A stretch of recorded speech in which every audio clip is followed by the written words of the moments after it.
2025 was one of the most confusing real estate markets in my entire career.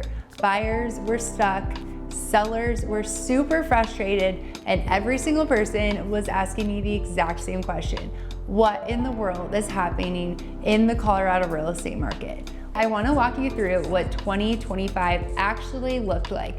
Not from the headlines, not from Zillow, but what actually happened in the real estate market, what I saw in my personal listings, and what I did for my buyers that were out there looking. So here in this video, I'm actually going to tell you what I'm thinking is going to happen for 2026. I'm going to talk about the mistakes my buyers made, and more importantly, the mistakes that my sellers made, so that none of you make those mistakes in 2026, and what I actually think is going to be a good market.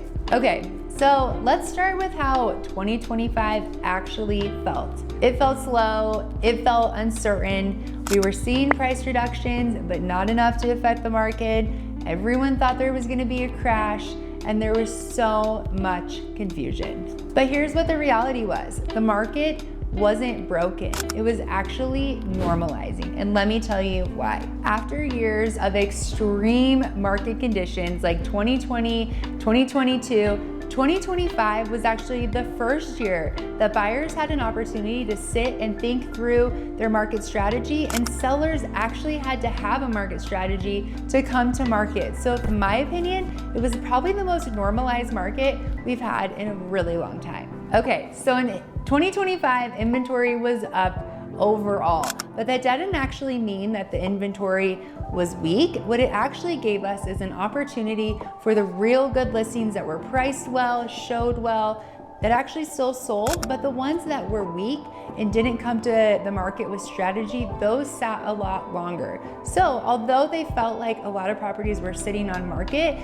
you had the A+ students and the C+ students, and there was no middle ground. So it was creating a lot of confusion on the market of ones that would go super fast and then ones that would kind of go really slow. So that's maybe where the confusion was on why listings were sitting, but days on market were pretty average. Okay, so here's a few things that I saw in my own listings that I think is really important to consider. If you priced a home well, it was staged, and it was in move-in condition, it sold under 30 days.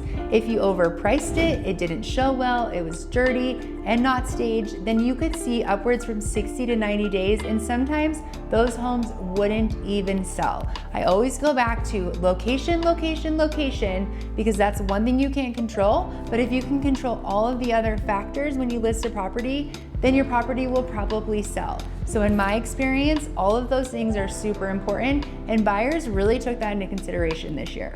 Okay guys, I hate to say this, but buyers behaved very differently this year. And what I mean by that is they were super strategic.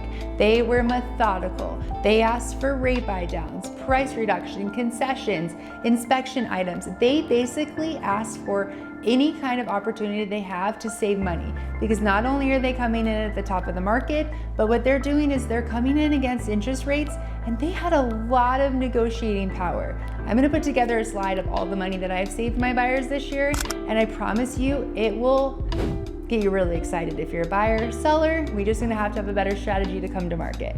These are my lessons for my sellers in 2025. Sellers, you no longer can test the market. I hate to break it to you, but that comp next door that sold in 2022, even 2023, is not relevant to the 2025 comps.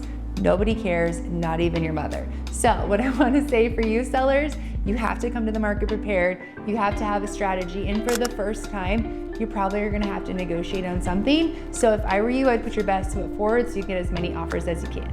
So what did 2025 teach us about 2026? Well, I love the saying that windows of opportunity don't last forever. So buyers, I hate to break it to you, but 2025 was one of the biggest windows of opportunity I've seen in a really long time in my 15+ year real estate career. I don't think 2026 is gonna be as good for you, because I think the interest rates are gonna go down, which means the basic demand is gonna go up, and then you're gonna see more buyers in the market, more competition, and sellers are gonna be less willing to negotiate because things are gonna move. So if I were you, I would make sure you have a really good strategy going into the market for 2026. So who is 2026 gonna be best for? Well, I hate to break it to you, but it's going to be for the buyer and seller that come in with strategy. They're financially approved, they're prepared, they know their numbers, they know the market, and they are the ones that are going to succeed in the 2026 real estate market. If you're thinking about buying or selling in the 2026 real estate market, now is the time to plan. I've never had so many calls in the end of 2025 in my entire career. So the people that are jumping ahead and gonna get aggressive in the market are the people that are calling me now. I'm Kayla Schmitz, the Aspen Collection. I would love to help you with your real estate needs and or tell you my opinion about what I think is gonna happen for next year in person.